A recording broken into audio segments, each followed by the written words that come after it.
before we kind of get started on Montana and the next game, just kind of wanted to get your thoughts on Riley Kugel and Kamani Hamilton and Jaquan Walton signing this week, and your thoughts about them. Really excited about them, all three of them. We'll start with Jaquan, junior college transfer. We had recruited him really hard out of high school, and so we had a relationship with him that dated back, 3 years ago. And he ended up going to Georgia, and he transferred out of there mid-semester last year. And saw him this summer and was impressed again. He's gotten a lot bigger and stronger, but he's a very good shooter, very good athlete. Can really stretch the floor with his ability to shoot the threes. An excellent passer. Got a good body, big, strong. So he's an excellent wing. Riley Krugel, a freshman, plays on one of the best high school teams in the country down in Orlando area there, and is a very good player. Really shoots the ball well, extremely athletic, another really good body. Big, strong, 6'5", bouncy, high flying, thick, strong. When he gets in with our strength coach, Colin Crane, I think he's going to really develop into something special with his body. And then lastly is Kamani Hamilton, who's a legacy, which we always love here at Mississippi State. That's been good for us when you think about, the players we've had whose fathers have played here. They've all had tremendous careers. And he's very versatile. He's long, he's 6'7", he's athletic, he's very skilled, he passes the ball extremely well, he scores, he's a very good defender and plays very hard defensively. And he's really driven to be great. It's a part of his family. His grandfather coaches him, all his cousins coached his father. His dad was a great player here, Tang, at Mississippi State, but he plays basketball all the time and works very hard. And comes from a wonderful family. Mom's a really, really nice lady, just really special people. So we're blessed to have all three of them joining the program.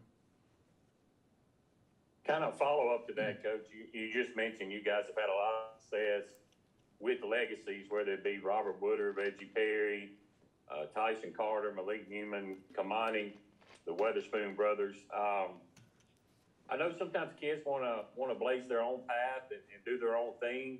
Do you think it's harder to recruit a legacy, or is it easier, or does I'll tell you what, depend on the kid? Yeah, Mississippi State's a real family-oriented, history and tradition here in athletics, and especially men's basketball.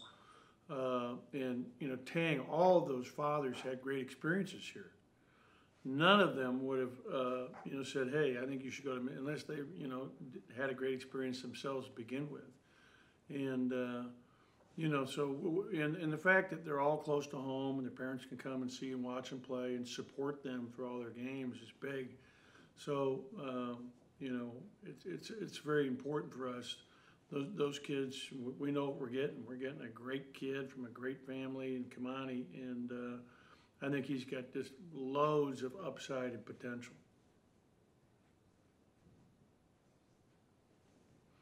Just a reminder to utilize that raise your hand function if you've got a question. We'll go to John Sokoloff next. John, go ahead.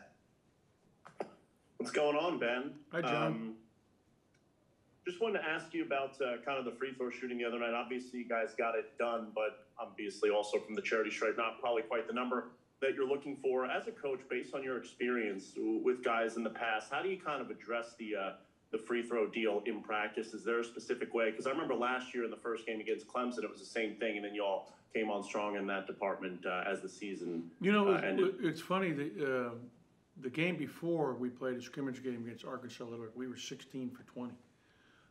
So I don't know if it's fans in the stands the first time. And in fact, Javian shot the ball well in that game. In this game, he was only 2 for 8.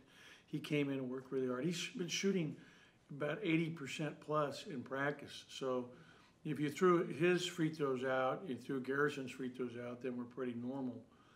Garrison, uncharacteristically, was 0 for 2, or 2 for 4, I think, in the game, and he's better than that. I watched him make 99 foul shots in a row this summer. 99 in a row. That's hard to do. So I'll be honest with you, I fully expect us to shoot the ball well. We put a lot of time in on it, as we will again today after practice. So I'm not worried about our free throw shooting moving forward at this point. Thank you. You bet. Stefan, go ahead and hop in there. Yeah, I don't think John would ever make 99 free throws in a row for what it's worth. You kind of mentioned being there in front of the crowd. I mean, obviously last year with the circumstances being what they were, what was it like to kind of just get that experience back? And, you know, I saw some of the players talking to their families after the game. What did it mean to kind of get back to a normal situation? It was really nice. It was great to have people in the stands and people loud again and, you know, really revved up. But for us, we elected to play both our exhibition games against Division I schools where we couldn't play in front of people, but we wanted the better competition, which would help us prepare. So, you know, the game Wednesday had me a little nervous in that respect. It was the first time playing in front of people for all our new players, and I thought they really responded great to it. I thought they were really excited about it. And so it was very exciting for our team to have fans in the stands, to have the introductions, to have the scoreboard going. You know, in terms of, you know, this is stuff they enjoy. That's put together by our marketing people, and I thought it was a great experience. Tanner, go ahead. Hey, Coach, hope you're having a good one. To kind of swap gears towards this weekend, obviously a much different ball team coming into town this Saturday. What are you guys going to have to do specifically to ensure that you walk out of this weekend 2-0? Well, I'll tell you, they're a good team. They're picked to win their conference this year and go to the NCAA tournament again. They're very well coached. You know, Travis is a former player there. They really have a good system, and they have good bigs. I mean, starting with, you know, Owens inside, who was their leading scorer last year, can really step out and shoot the ball, scores around the basket as well. Good athlete, 6'8". I really like Brennan, their left-handed Australian, who can play the 4 or the 3, starts at the 4. He's a tough matchup because he's good around the basket, yet he's very skilled, has very good passing skills. You know, he's got, you know, a lot of experience having grown up in Australia playing the game on an international stage even. And then their guard play is excellent. They have a lot of experience at the guards because they started 3 freshmen last year a lot of the time. You know, Beasley was their second leading scorer, excellent shooter in the 40s from 3, very good driver, good athlete, really does a nice job. They added a piece, another really good shooter, and a kid out of junior college whose name is Martin, Lano Martin from Flint, Michigan, played at Otero Junior College, can really shoot the ball. He shot 40% last year in junior college and took over half his shots from 3. And then Vasquez comes off the bench for him, another outstanding shooter, and he started at times. You know, their little point guard, number 12, is an excellent player, very strong, good driver, good penetrator. And they have another point, Parker, who comes off the bench, that led the league last year in the Big Sky in assists and assist-to-turnover ratio. In fact, he had a game last year where he set an NCAA record. He had 24 assists in one game. So they have 5 outstanding perimeter players, and that doesn't include one of the other kids who's got a hyphenated name out of San Diego, who's a good 3-man. They have a lot of depth and are a team that is going to be a challenge for us to defend, and they're going to be aggressive defensively. You know, they'll double ball screens, they'll hedge ball screens. They really get after you, trying to press you, and so we're going to have to be very much on top of our game to be successful tomorrow.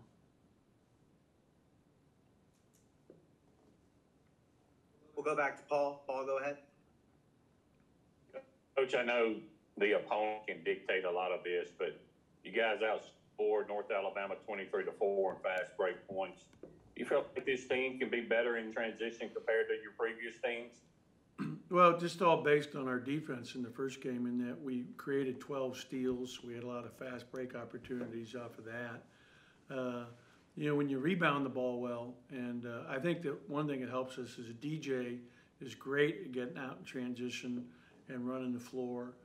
We still have to get better at that as a team. I think Shaquille does a great job getting up the court quickly when Iverson's with him, because we're looking to get him open threes. He can really shoot the ball.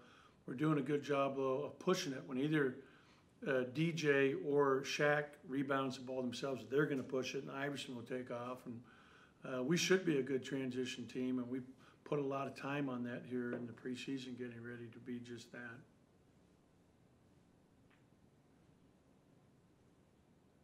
Any other questions for Coach before we let him go? I see Jerry Tipton, you're on the line. Jerry, do you have anything for Coach? And I wondered if you watched Kentucky's game against Duke and if that made any impression on you. Well, what impressed me was how good Keels was, along with Poncho, or however you say his name. I can't remember the kid from Seattle that plays at Duke. Those two guys were tremendous for Duke. Just unbelievably good players. I was impressed with Kentucky.